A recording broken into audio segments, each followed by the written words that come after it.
Chapter 5 Maya 81 Pete Slimrose 07 Hovey. You can't come, his older brother said. George spoke in a low voice.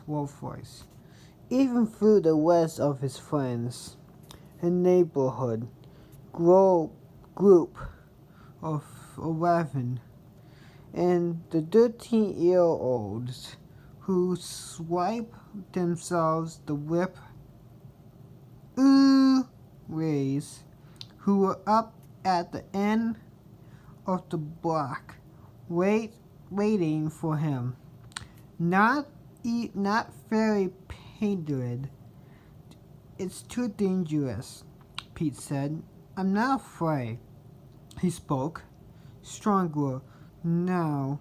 I thought he was afraid a little. George and his friends were heading up to the steam pit below the bottom alley. They played a game, Nerdy Turfroot. Hat and Fight Novi was the leader of the race, and the game was called Paddlers. From there was a water track leading up to the edge of the gravel pit, and the game was to ride your bike along it at full speed, yelling Wayne's rules in the top of your lungs and building from the seat of your bike as you went off. The user for trap was 10 feet or less, and the 12 meters away was soft, but sooner or later someone would land and gravel instead of the sand and probably break an arm on an angle. Even Pete knew that although he sort of understood why it added to the activity, then the parent would find out, and that would be the end of process from now. However, the game played without Hammett, of course, commentated George, no better than to allow his brother to play. However, he was supposed to be taking care of Pete. While their parents were at work, if Pete winked his hurry at the gravel pit, George would likely be grounded for a week. If his little brother broke an arm, he would be for a fun month.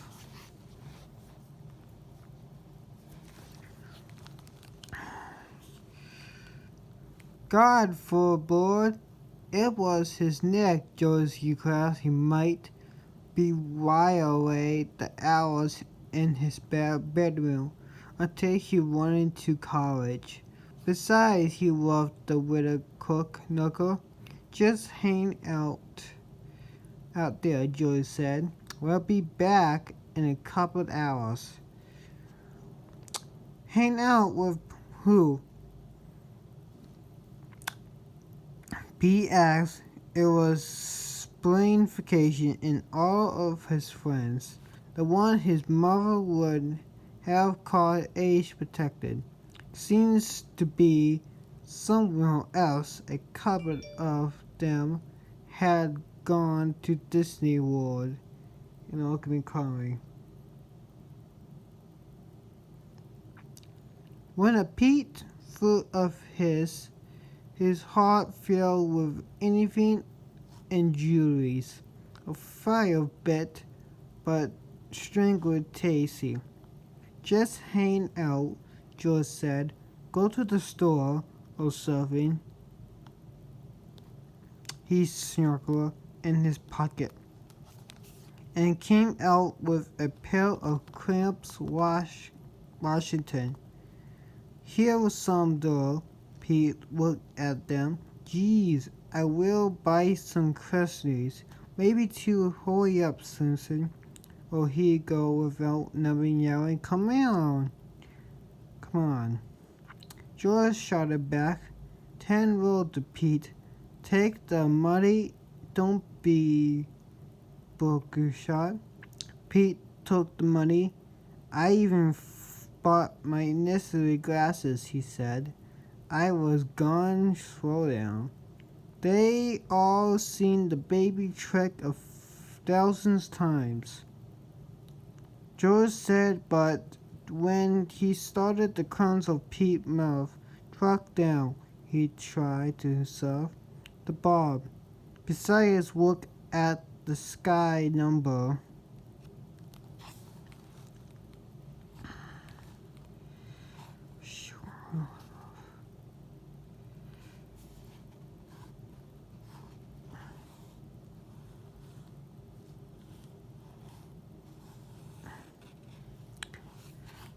This is a long book.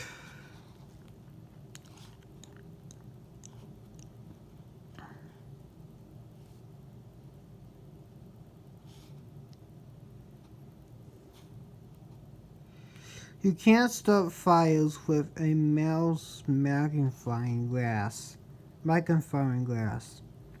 on a cloud day. Hang out. He played computer bat the township or solving. When I come back, okay, Chickatip. No, I yells, screams later, mushroom balls. I gotta go, Joe said. Do me a favor and don't get in trouble. Stay in the neighborhood. You'll probably break your spell. Be for life.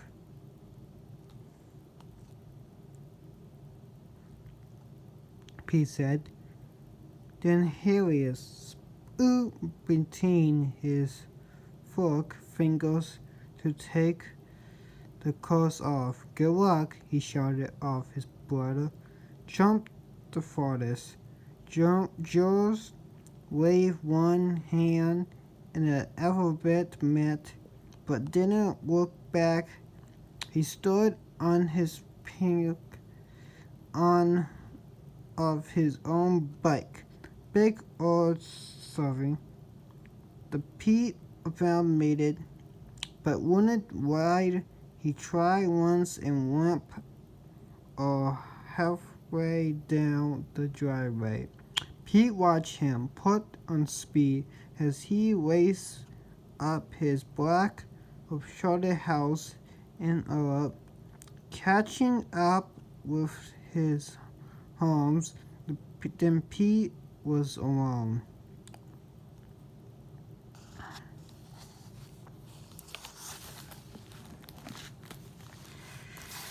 He took his magic fingers glass out of his sweater bag and held it over his forehead, but there was no spot of light and no heat.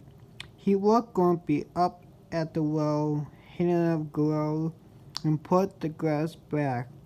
It was a good one, a rich throw. He gonna get it last Christmas to help with his Ant Farm science project.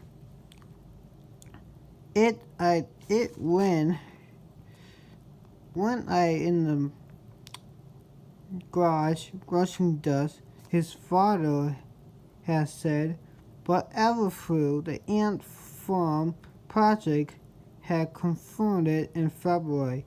Pete and he said, and his panic Tammy Lashing had gone to get a Pete wanted trial of mapping fingers glass yet. he painted, enjoying sharing holes and plates of paper in the blackboard. But not today. Today, the avenue strung ahead like a desert. He could go home and watch TV, but his father had put black on it. The interest channel, when he decided George had been DVR-ing, expiring, which was full of old times wrestling and Bill times. There was a small black on Pico pedal, and he wouldn't figure a word around. Yes, a phone. He would. It was only a matter of time. So what? He said in a low voice. He began to pedal suddenly toward the end of the middle street. So, what? To whether to play paralysis from because it was too dangerous. He suckling.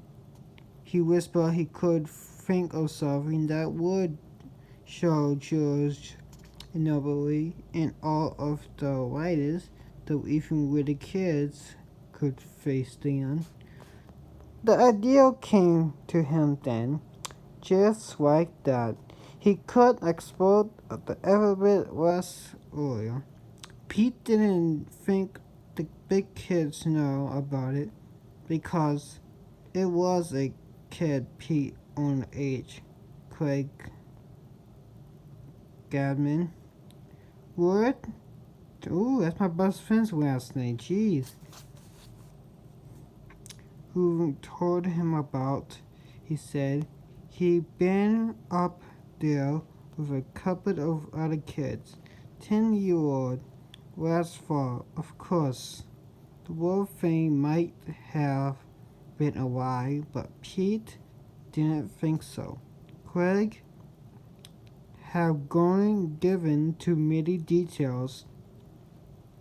He hasn't the kind of kid who was a good at making things up. Short of the dime board, and casually, with a decimated in mind, Pete began to power faster. At the end of Main Street, he blinked left one ahead. There was no one, that sidewalk, and no cars. He heard the whine of a vacuum cleaner from the races, but the other side, everyone might have been sleeping on dead Pete swerves. They were actually a walk like of his two own parents. I'm gonna take a picture of that.